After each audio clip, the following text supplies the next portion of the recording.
bring out Julie Gardner, the executive producer of Doctor Who Angela. And Stephen Moffat, the writer.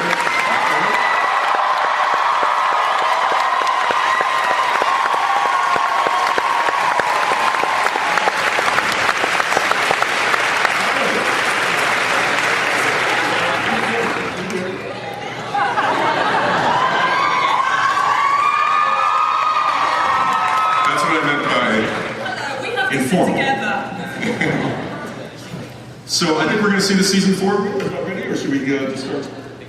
I'm sorry about this. We're doing really well on the clips, and we were backstage and we were really worried about the sound because it sounded like it was going at too fast a speed and it was like a cartoony and a bit angry. So we're taking the show in a new direction. Aren't you, Stephen? Yes, we are. Yes, we're very much faster. Terrific. And I think in the program it said that we were going to be joined by a friend of yours. Do you want to tell the folks? Are we? What friend? Do I have a friend? We didn't rehearse this bit. What friend? I think the program said that somebody else was supposed to be here with you guys as well. So I'm really sorry. Russell T Davies is clearly not here. He is in Cardiff. He's in Cardiff and he is, for a good cause, he is writing Torchwood. So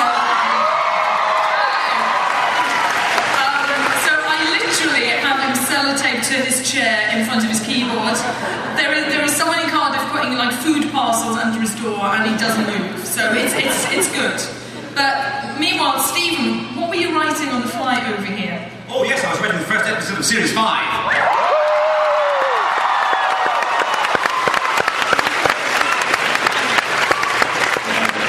But really quite slowly because it's not really needed for a while. So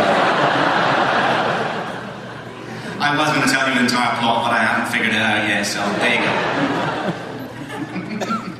Tell us a little bit about, I mean, the show's had such an amazing life, and it means so much to people now.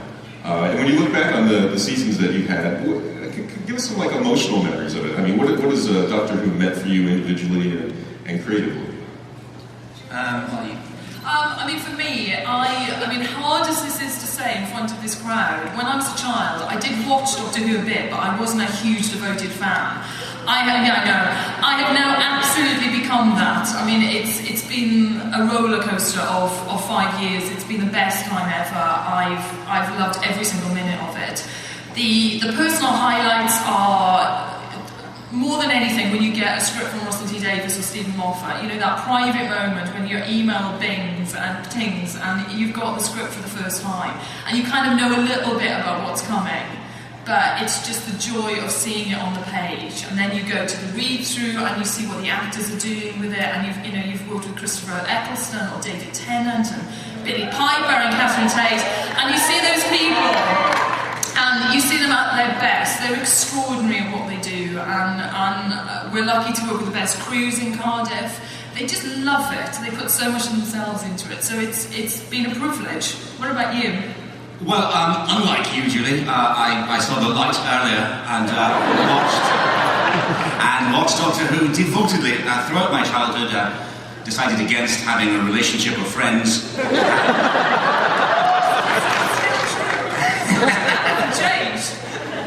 And well, obviously, I'm still a fan. It would be against my virginity, keeps me pure.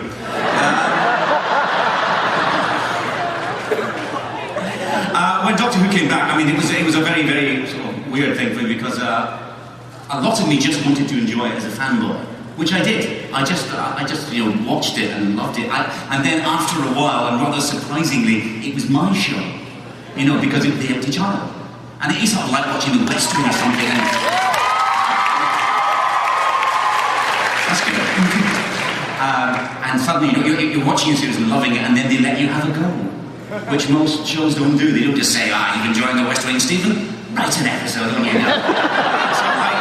it is like being on a fantastic aeroplane, and the occasion they say, do you want to show it driving? Go on, hop down in front.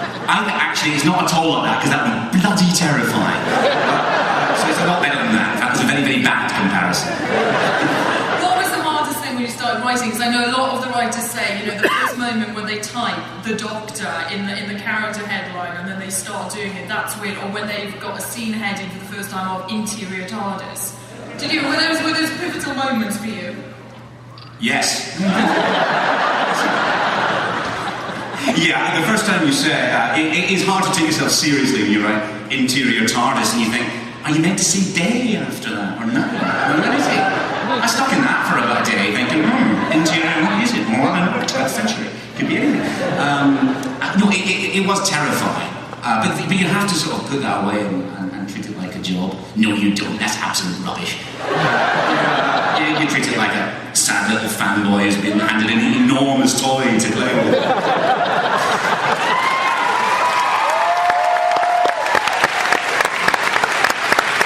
The truth about Doctor Who, and it's time somebody told the truth about Doctor Who, is in Britain. If you went around the country on a Saturday to all the places that children are with their parents, what you would hear all the time is, just echoing, it happens to me all the time, and you hear, if you're not good, you won't see Doctor Who.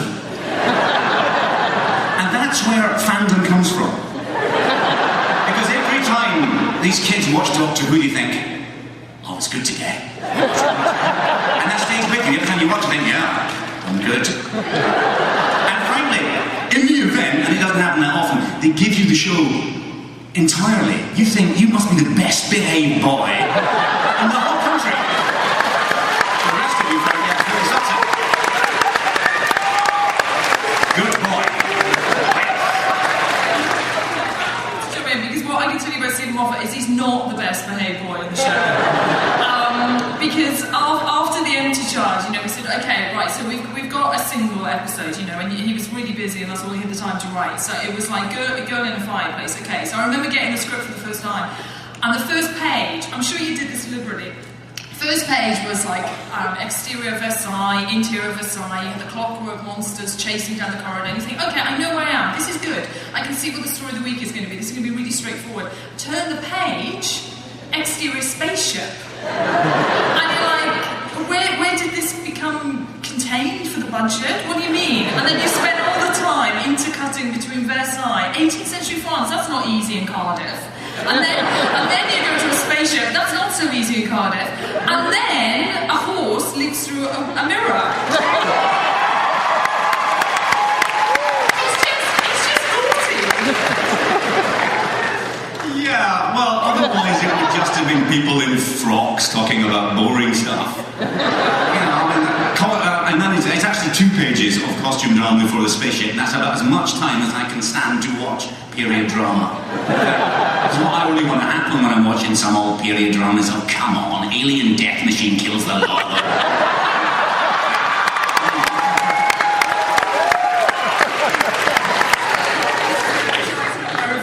I so tried to cut the horse. And that horse kept coming back. A horse in a ballroom. It's not safe. You mentioned Cardiff. I'm wondering, how has it affected Cardiff? I mean, these shows, and how has Cardiff affected the shows? They barely noticed we're there. We're like ninjas. We're such a small production. We just, they haven't really, caught up yet. It's massive. I mean, it's been brilliant for Cardiff because it was one of the first shows that get. Oh, and wave the flag! Right.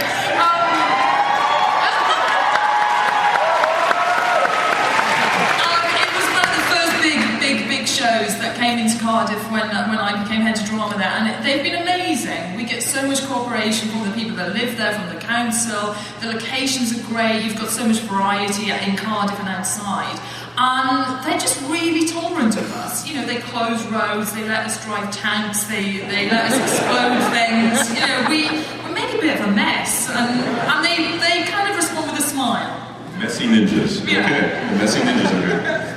Well, I think that we're ready to see some clips. Stephen, they have some stuff that you've brought that they want to show, some trailers. All right. Can you tell us from my hard drive, Andrew? You've got the right file. Our best hacker has just got into your laptop. Stay away from the bookmarks. Can you tell us about what we're going to see? I could if I knew what it was. Stephen's clips are ready. I think we should see the clips, and then you should. I mean, I put the clips together. It's a highlight of some of the work that Stephen's done on Doctor Who. So you can tell